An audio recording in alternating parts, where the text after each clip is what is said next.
Welcome back to another episode of Stand on Guard, and it's my great pleasure to welcome you back. And we are watching the events in Edgewood, British Columbia, with great, shall we say, anticipation. I think Katie might have won. God bless that farm, and God bless Katie.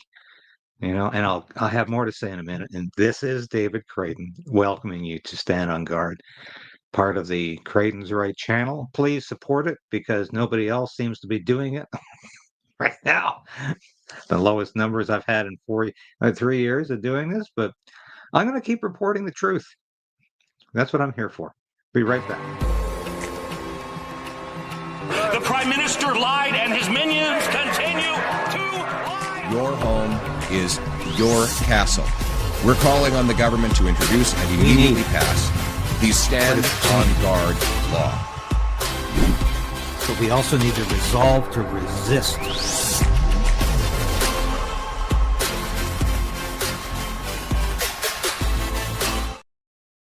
Yes, please like the channel, the station, the broadcasts, because, like I say, we need your support. Still struggling to get the 70,000. It's amazing to me how it's been this difficult. But I was told when I started doing this, you want to get big subscriptions, just toe the party line. Just be a propagandist for one or the other parties, and you'll get lots of subscribers. And I said, well, that's not exactly why I'm doing this. I want to tell the truth. I don't want to be in anybody's pocket. Well, it's going to be a hard drive. Yeah, it's been a hard drive, but thanks to all of you who come up to me when I'm at meetings, when I get off of my ass and actually go out and cover the news, unlike so many other people who sit on YouTube stations. Thank you for coming up and saying, we appreciate your work. And all of you, who email me and make sure I'm abreast of the current events. And so many of you have been talking about what's happening, at the farm. So let's have a look at my X file right now, because this is fascinating. All right.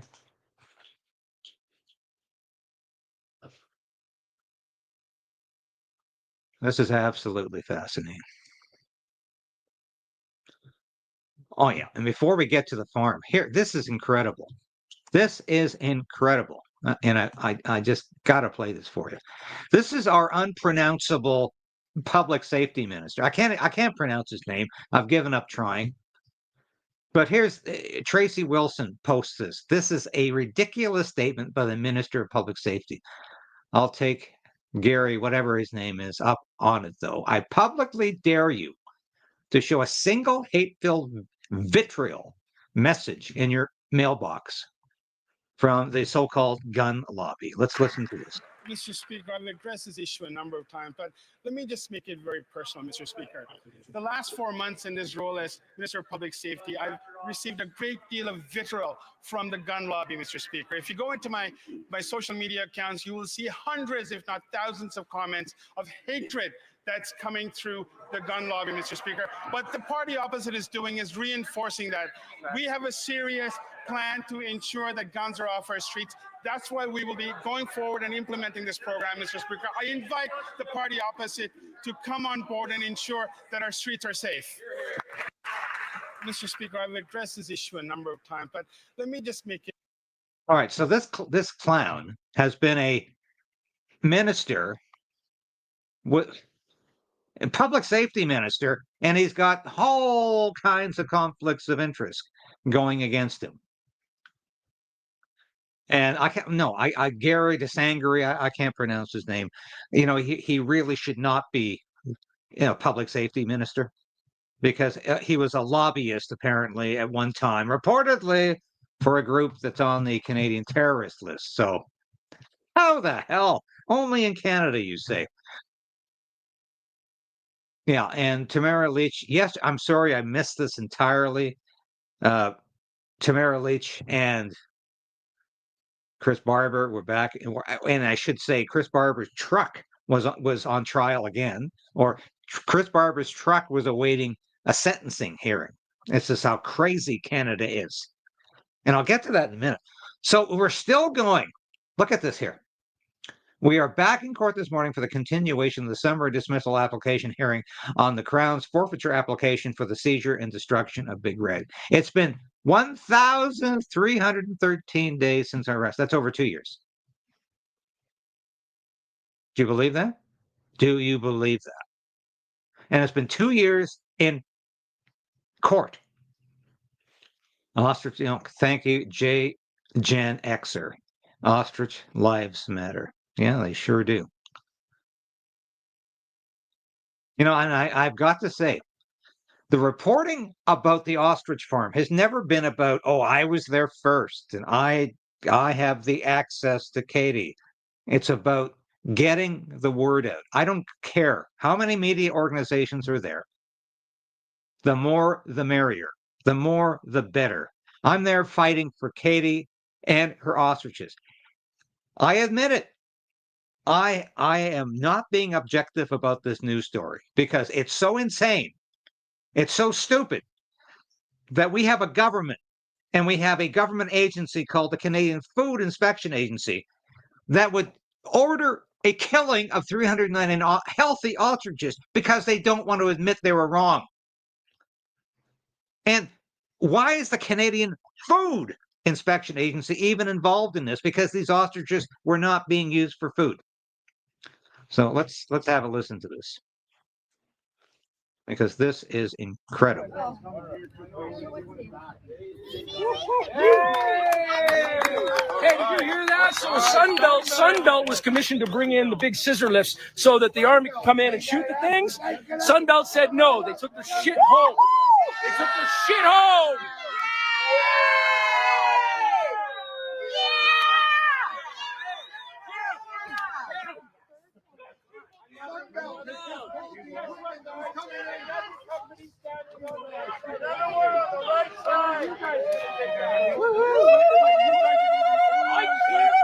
Are you serious? I can't wait about that, guys. Backing out left and right. And all that's going to be left is you guys standing here. Everybody's going to lose contracts. And you wouldn't do it. You didn't have the balls. Think about No it. more scissor lifts and shooting them. Okay, now, guys, here's the thing. Jump on. Okay? Walk away. You get yourself another hero. Incredible. So, get this. Canadian Food Inspection Agency, safeguarding food, animals, and plants in Canada terms. F off. This is crap. I am so sick of this. So they've got 30 RCMP vehicles parked outside of the Universal Ostrich Farm. They've got RCMP officers threatened, they've got half of them are young women. Half of them are like really tall, big guys to intimidate Katie and her family. And I just have no time for these people. The RCMP is not on our side anymore. They haven't been for quite some time. Oh. And I want to call out Rebel News and Drea Humphrey for doing a fantastic job of reporting. She's there on scene. I wish I was on scene. I will be sooner or later. I just can't get there right now. But I will be. Yeah, it's just so dangerous a virus that they have to kill 399 healthy ostriches. Then why is the CFA on the farm without hazmat suits and full pathogen face mask and goggles? This is totally false. We've got CFIA people walking around. They know these birds don't have any influenza. There have been hundreds of people, maybe thousands of people, walk across that farm all summer long. Nobody got avian influenza. And no animal got avian influenza. You see how stupid this is? Oh, I am so sick of this. Yeah, Drea Humphrey, good job Drea, great job.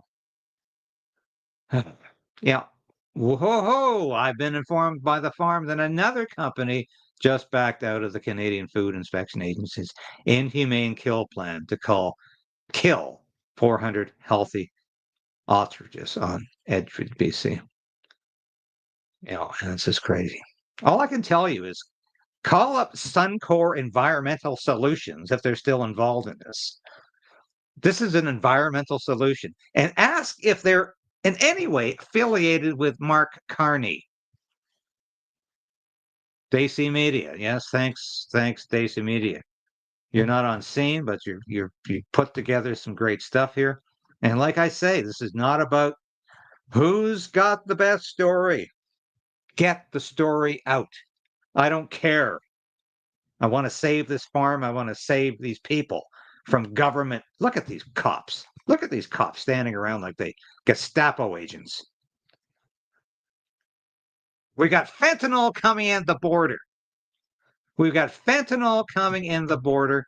We've got carjackings on the rise across Canada. We've got murder and rape on the rise. And these cops are standing, looking pretty threatening outside a ostrich farm.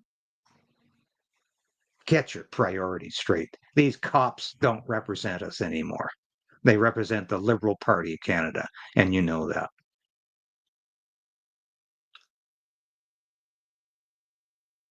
Anyhow, we've seen that. It's very frustrating. It's very frustrating. We'll go back to the. Anyway, that's where we are in Canada today. It's insane. It's nuts. But that's where we are in Canada today. We've got people wanting to lock up the farmers and let out the rapists, the criminals, the killers, the carjackers. Let them out. That's what this country's all about now. And it's absolutely insane. I was on a radio show this morning just before I did this broadcast. And I was asked, is there something wrong with Canada? I said, yes, there's something intrinsically wrong with Canada that would go after an ostrich farm with 30 RCMP. Count them, 30. Those RCMP vehicles aren't going after killers, rapists, fentanyl pushers. They're going after farmers. Because this is a government under Mark Carney, just as it was under Justin Trudeau, that's intent upon punishing farmers for their livelihood. They really believe the food you get at the grocery store comes from, magic, or comes from some storehouse someplace. Until it all dries up and you say, well, I'm sorry, there's nothing left to eat but insects. I am so sick of this. I really am. And I'm not apologizing for this today. I'm just sick of how this country has gone. And this, to me, that's it. That's it. You terrorized a farmer in British Columbia, my home province. I grew up in Vancouver Island. And I ask you this. There's an NDP government in British Columbia. Remember when the NDP used to stand for, animal rights and the environment, save the whales and all that stuff? All it stands for today is navel gazing. All it stands for today is climate change, nothing else. The most dangerous thing on their horizon is climate change. They have no interest in people being killed as a result of I have to say this very carefully, the unintended consequences, supposedly, of the COVID vaccine program. They have no interest in helping the people we've had on this show who are suffering and reduce the suffering because of the vaccine. No interest at all. Nobody has been serviced by the vaccine injury program. No, they finally moved it from a a contractor that was more interested in boozing it up on Friday than they were in helping people. But I'm going to have Kayla Pollock back on the show. Kayla Pollock was an athlete who was reduced to a wheelchair as a result of the vaccine. Nobody's denying that. We can at least say that, oh, I guess the vaccine wasn't very safe and effective after all, because people are suffering as a result. And how about, we had Naomi Wolf on the show last week. How about those millions of people who were dying as a result? Are we allowed to talk about that? We'll see. Maybe we are. Someday we'll be allowed to say that. Want to move to Donald Trump yesterday. I know everybody is mad at Donald Trump because of tariffs. Well, not everybody. I wish Donald Trump would do something about the ostrich situation, because one word from Donald Trump to Mark Carney and the ostriches would be saved, because Mark Carney is a vassal of Donald Trump, because the two of them go back a long time.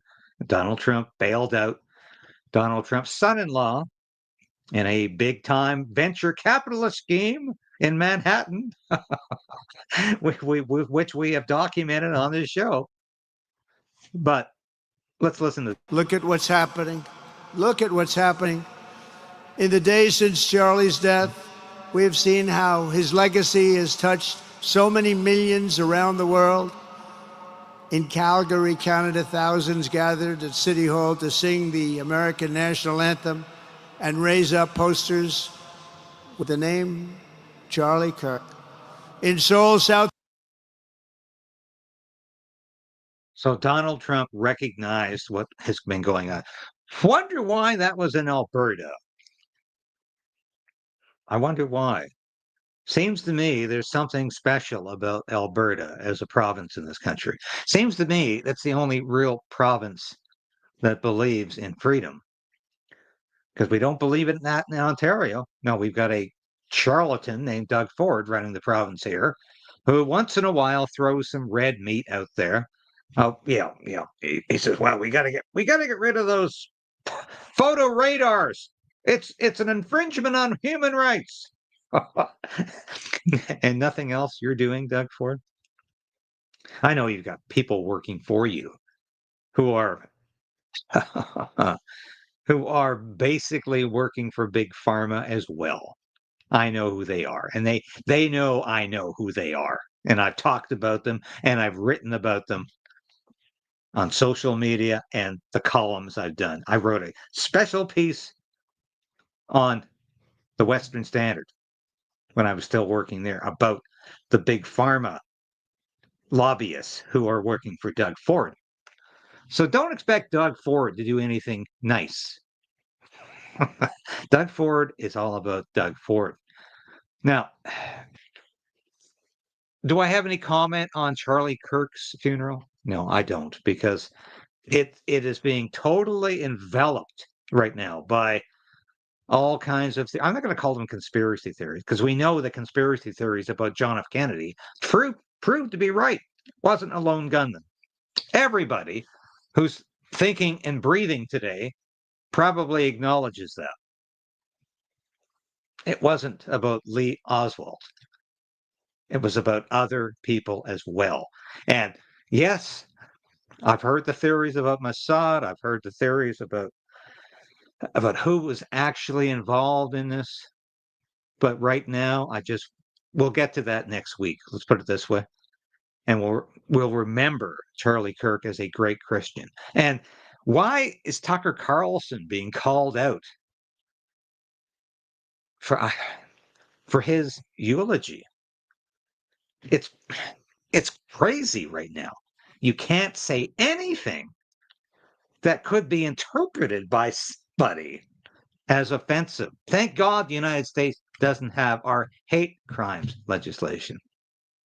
But let's watch this, because this is fascinating. The U.S. ambassador to Canada, who I will have on the show in the next week or so, is fed up with whining Canadians. Campaign where, it was anti-American, elbows up, me too. It was an anti-American campaign. That has continued. That's disappointing. Anti-American sentiment still burning bright in Canada. It's disappointing how we feel we've been treated. People now fuming over the U.S. ambassador's comments that he's disappointed with Canadians, suggesting he can't understand why they're so upset. What is he on the rock or something? Like, does he know what's going on? I would suggest that he gets a mirror and looks in it, because the issues that are between the U.S. and Canada are caused by the U.S. Please welcome Ambassador Hope. All right, get a life. Look at these people. They find the most leftist-looking people in the audience, put a microphone in the front of their face, and, it doesn't work. What rock is he living under? I'm sorry. I'm sick of Canadians whining about how evil the United States is. We're fortunate to be living with the United States. We're fortunate we lived under the nuclear umbrella during the Cold War. This is something I've talked about repeatedly over the years. Canada did not want to spend a cent on defense spending from about 1970 till today. They paid the bare minimum because they knew the United States would defend them. And during the Cold War, from 1945 to 1991, we lived under the United States nuclear umbrella. The United States paid the costs and said, we will be there for you.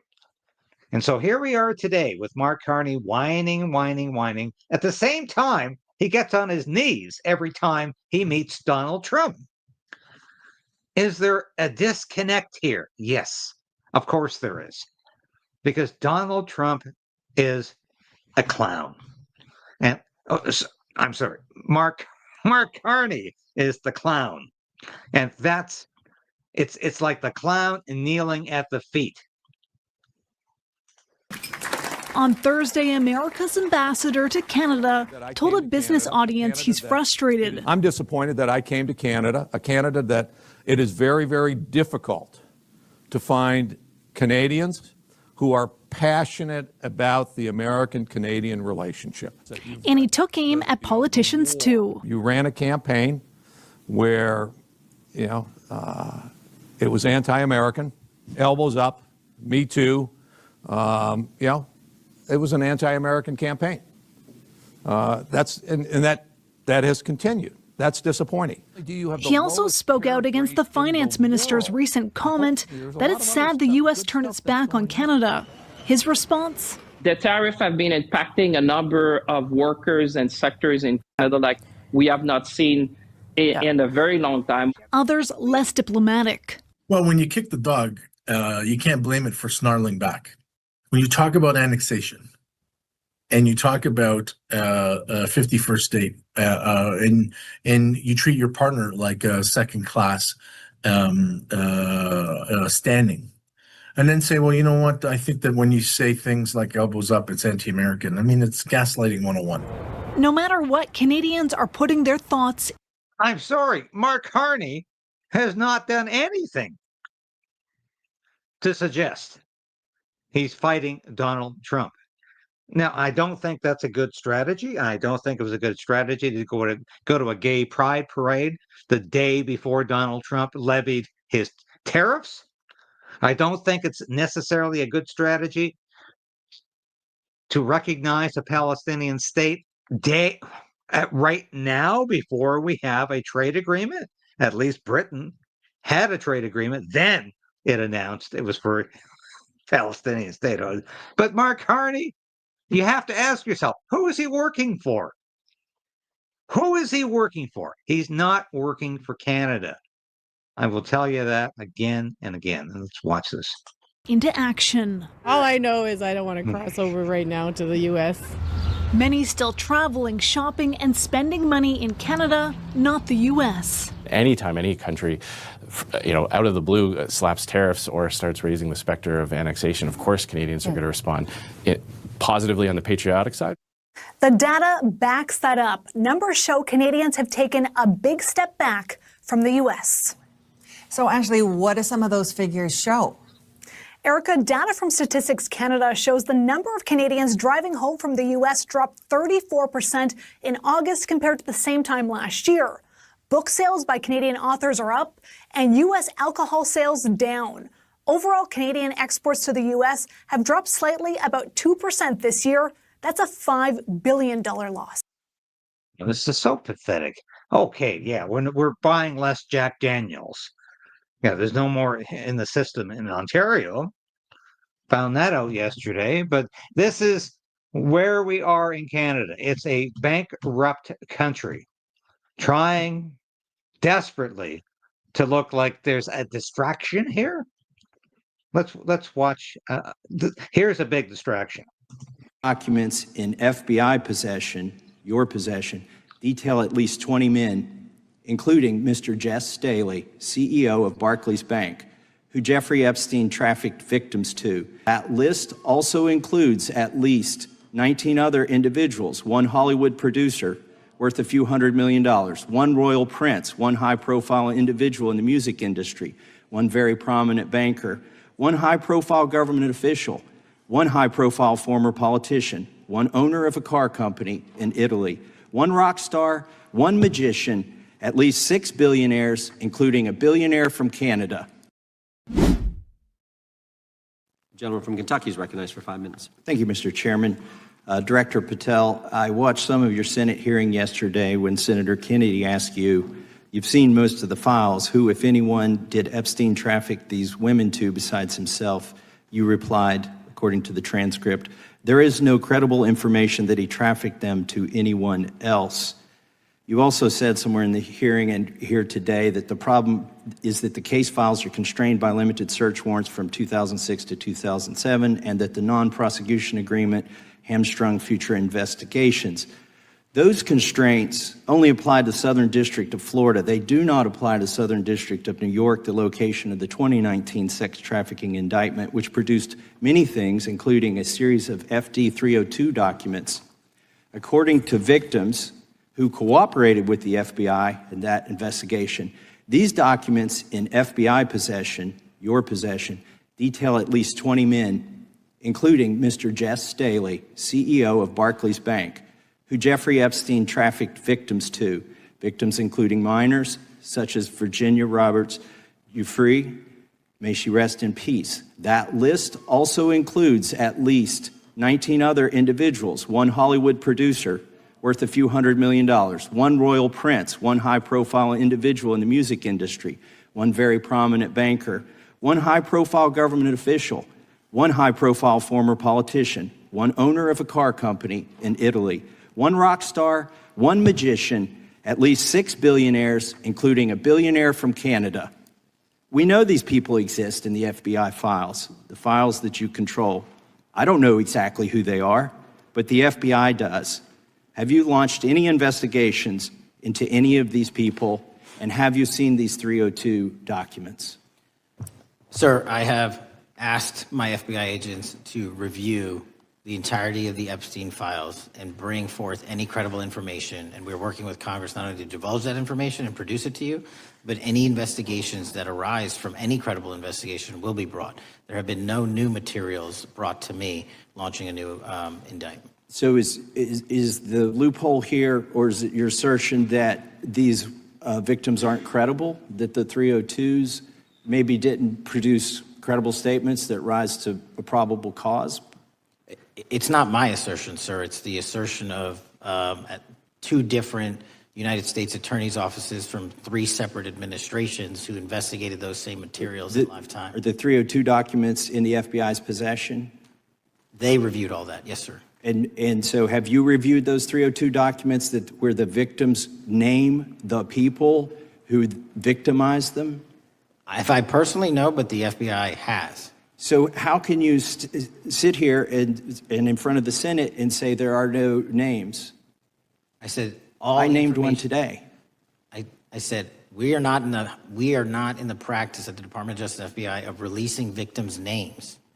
That is not what we do. We are also not in the habit of releasing incredible information. That's not what we do. But multiple authorities have looked at the entirety of what we have. Okay, I got to move on here. Were you present when the AG had the White House event when she released the binders to the social media influencers? I was, yes. So if you're willing to meet with social media influencers who stood to benefit from the sensational and sad stories of these victims, will you meet with the victims as well? The FBI will meet with anyone who has new information. Will you personally meet with them? The FBI and the professionals who are handling the cases will.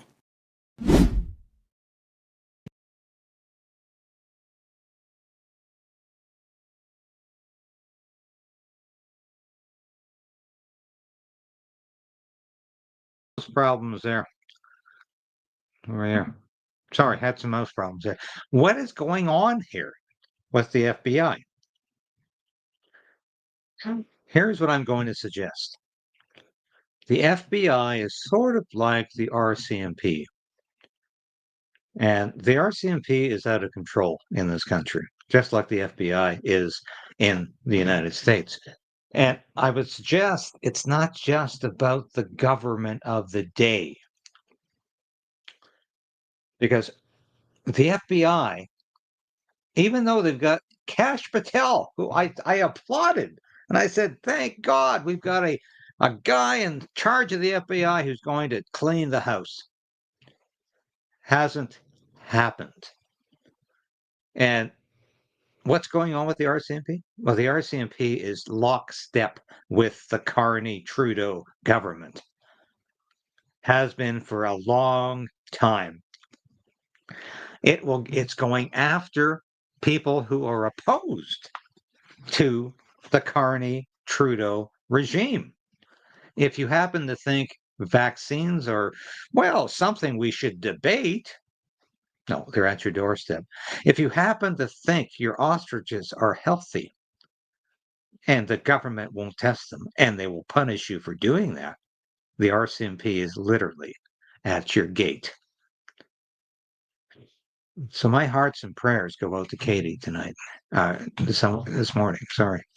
And I don't know what's going to happen there, but I'm sure as hell not going to sit here and take it anymore. And, you remember that great movie, I haven't got the clip, Network, 1978, I think it was, William Holden, Faye Dunaway. And there was that great scene. Go to your windows, open your windows, and say, I'm as mad as hell, and I'm not going to take it anymore. Now, 50 years ago, almost 50 years ago, that was a very real statement to make. It's only gotten worse in the last 50 years. I'm madder than hell, and I'm not going to take it anymore. Let's watch this clip with Kash Patel. There has been a sharp increase of known or suspected terrorists entering through our northern border.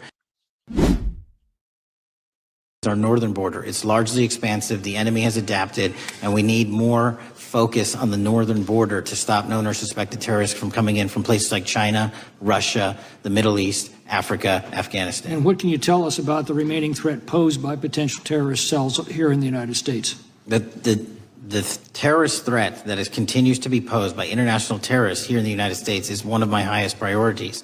We are working through our intelligence community partners to identify those individuals, and we've taken down numerous individuals in numerous rings across this country to neutralize that terrorist threat, including in places like New York City, Los Angeles, and I believe Dallas, Texas most recently. How extensively did criminal cartels like Sinaloa, Jalisco, New Generation, MS-13, Tren de Aragua, and others infiltrate? Since becoming director, there's been a sharp decrease of border crossings for known or suspected terrorists from the southern border. But unfortunately, there has been a sharp increase of known or suspected terrorists entering through our northern border. And so what I'm trying to do is work with our northern border states and our interagency to tackle that problem. But it is an absolutely massive border that can't physically be sealed. So we're going to have to get creative and put more resources into that.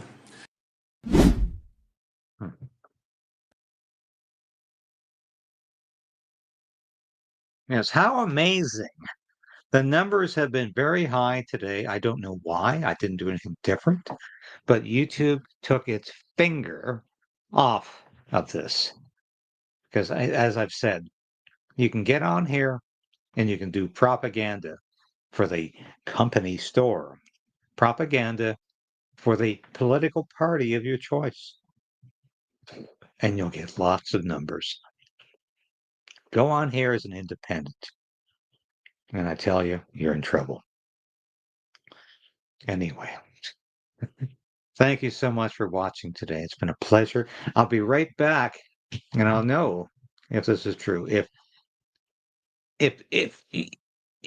every time I play my store message, people drop. I can see how many people are on here.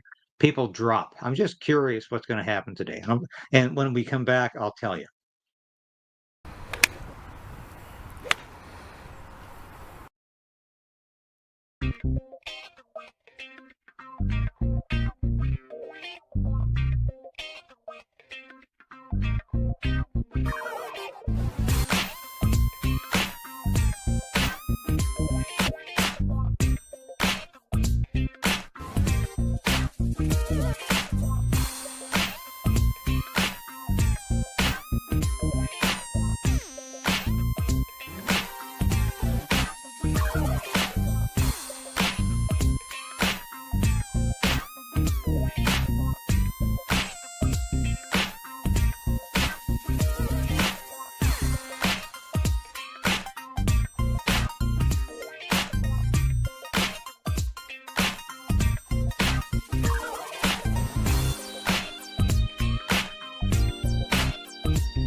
Okay, it went down a couple of points. Anyway, so YouTube is covering its posterior.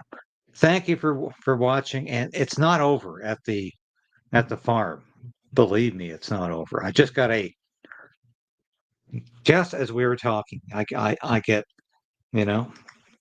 and Katie has texted me to say that we're still fighting. We're still fighting. And we'll have more. The ostriches aren't dead. I've heard reports about that. No. And thank God the people around there. These are good people from British Columbia, not the bad people from Vancouver. These are good people who are like Albertans, who fight for individual rights. And they're saying, no, you're not going to kill these birds. So let's hope. Keep, and I can say that for all of you who have reached out to me, keep Katie and her and the owners of that farm in your prayers, because this is we're fighting back here. We don't want to live in a society ruled by cops, a police state, who take their orders from the government. And that's not going to happen. Thank you so much for watching today. And if I'm looking over here, I'm trying to find, because I have to do this all myself. I haven't got a producer on scene every day, so I have to do this. So thank you for watching. God bless you. God